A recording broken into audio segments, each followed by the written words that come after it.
నమస్తే. మాకు అక్కి వచ్చిండు పేపర్ సాండ్రోలే రాక మళ్ళీ వచ్చిండు ఏందో. కేటీఆర్కు సమన్లు జూలై 31 తారీఖున విచారణకు రావాలి. ఎక్కడ పోతాడు ఆయన? రాష్ట్రం విడిచిపెట్టిపోతాడా? ఎక్కడ పోడు.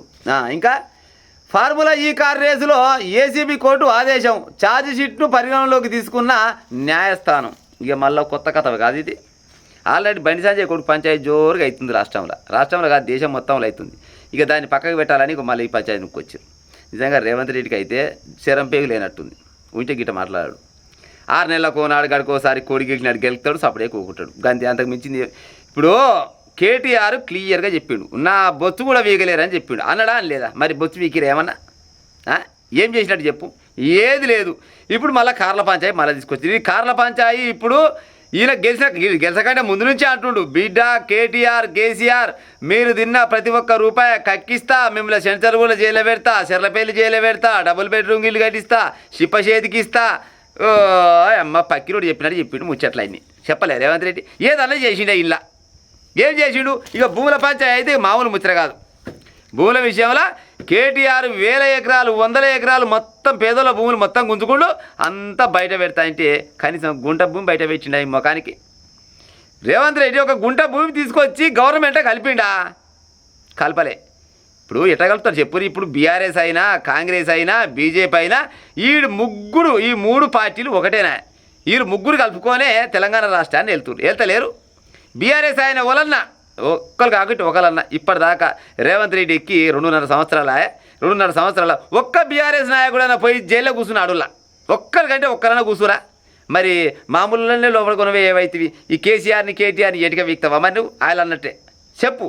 ఇప్పుడు వాళ్ళ కొనవే జైలు ఏమని నేను చెప్తలేను, నాకు అవసరం కూడా లేదు. జైలు ఉంటే ఏముంటుంది. కానీ వాళ్ళు చేసిన అవినీతిని బయట పెడతా అన్నావు కదా, అవినీతిని బయట పెట్టి ఉపాయం చేయరాదు మరి. గది మగ పిల్లగాని మాట అంటారు. ఊరిగానే గడికి ఒకసారి కేటీఆర్ గుంజుకొస్తా, కేసీఆర్ గుంజుకొస్తా, లాగుల్లో తొండలు దోరుతా, లాగులు కాకుంటే నేనే దోరుతా, నువ్వు జొర్రేయలేదు పీకేలేదు ఏకేలేదు. ఏనాడైతే చెప్పు నీ ముచ్చట అవుతుందా? నిన్ను నీ బిడ్డ పెళ్లి రూపాయలు కొనపోయి జైలేసి వచ్చిండు కేసీఆర్. వేసిండా వేయలేదా? మరి ఏం చేస్తున్నావు? ఏమన్నావు? తెలంగాణ రాష్ట్రానికి కాంగ్రెస్ గవర్నమెంట్ అధికారం రాకముందుకు కేసీఆర్ని నానా మాటలు అన్నాడు. కాళేశ్వరం ప్రాజెక్టులో 1,00,000 కోట్లు మింగినామన్నాడు. 1,00,000 కోట్లు కాదు కేసీఆర్ బొచ్చు కూడా కింద ఏవైతివి వేసినవా చెప్పు. మరి ఎప్పుడు వేపిస్తావు? మరి ఎప్పుడు వేపిస్తావంటే మీరంతా ఒకటే. మీరు వేస్తారా? ఎట్టేస్తారు? బీజేపీ వాళ్ళు అడిగే కాలం లేదు. వాళ్ళు కేంద్ర ప్రభుత్వంలో వాళ్ళు ఉండాలి. ఈ రాష్ట్రంలో బీజేపీ పార్టీతో ఎలాంటి సంబంధం లేదు. మా పనులు మాకు జరగాలి, మాకు వచ్చే కమిషన్ మా జేబులోకి వస్తే సార్ అన్నట్టు బీజేపీ వాళ్ళకు ఉన్నారు. బీజేపీ వాళ్ళకి తెలంగాణ రాష్ట్రంలో అధికారం రావాలన్న సొయ్యి ఉందా? ఉంటే మరి వాళ్ళు కూడా ఎంతో కొట్లాడాలి కదా. కొట్లాడతారు వాళ్ళు? కొట్లాడరు. ఎందుకు కొట్లాడతారు? బీజేపీ అయినా బీఆర్ఎస్ అయినా కాంగ్రెస్ అయినా 3 ఒకటే అన్నట్టు జనాలంతా పసిగట్టు. ఒకవేళ రానున్న రోజులలో మళ్ళా కేసీఆర్ తెలంగాణ రాష్ట్రంలో అధికారంలోకి వస్తే అది పక్క ఆ క్రెడిట్ ఓళ్ళు దక్కుతుంది అంటే రేవంత్ రెడ్డికే దక్కుతుంది. రేవంత్ రెడ్డి అసమర్థ పాలన వల్లనే మళ్ళీ వస్తే కేసీఆర్ రావాలి, కానీ అంత పడంతరం రాడు. ఎట్టొస్తాడు చెప్పురి? ఎన్ని రకాల అవినీతి ఇవన్నీ వాస్తవాలే. ఈ కార్ల పంచాయతీ వాస్తవమే, కాళేశ్వరంలో కుంభకోణం జరిగింది వాస్తవమే, మళ్ళీ పోతే ఇంకా చాలా రకాల బ్రిడ్జిలు కట్టినాయి, భూముల విషయంలో ఓఆర్ఆర్ చుట్టూన్న భూములు అన్నీ గుంజుకునేది ఇది వాస్తవమే. అన్ని అందాల లాస్ట్ ఆదివాసుల భూములు కూడా గుంజుకుంది కూడా వాస్తవమే. మరి అన్నీ వాస్తవేలేనా? మరి ఒకటి కాకుండా ఒకటైనా దొరకలేదా? ఒక్కదాంట్లో దొరికితే కొనపోయి లోపల వేయాలి, లేకపోతే లోపల వేయకున్నా కానీ తిన్నది కక్క పెట్టాలనే ఆలోచన ఉన్నదా రేవంత్ రెడ్డికి? లేదు. కాకపోతే గిట్టనే నెలకోసారి 2 నెలలకోసారి 3 నెలలకోసారి కోడి గెలిచినట్టు గెలకాలి.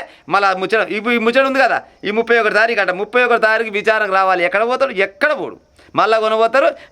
ముందర కొనపోయి ఛాయ్ పెట్టి 2 బిస్కెట్లు ఇచ్చి మంచిగా వేసి చాలు చేసి చెప్పు కేటీఆర్ ఎట్టడి చేసినామంటే ఏం చేసినామే మీకేం పని లేదు అలాగేం పని లేదు. ఆడు చెప్తున్నట్టు ఏదో ఫార్మాలిటీ కోసం వచ్చినా ఏదో రాసుకొని నేను అంత వెళ్ళిపోతే ఛాయ్ తాగుతా, నీళ్ళు తాగుతా, బిస్కెట్ తింటా, పత్తలే కూడా విక్తా, బయటకు వెళ్తాడు కాలర్ ఎగిరేసుకొని నన్ను ఏం చేస్తారు అలా అని బయటకు వెళ్తాడు ఆయన. అంతకని మించింది ఏముంది?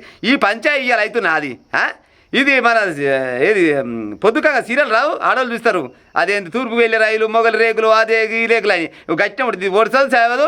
ఇది ఏళ్ళ తరబడి రావణ కాష్టం లెక్క కాలుతూనే ఉంటుంది తప్పితే ఇది ముందర పడేది ఎప్పుడు ఉండదు.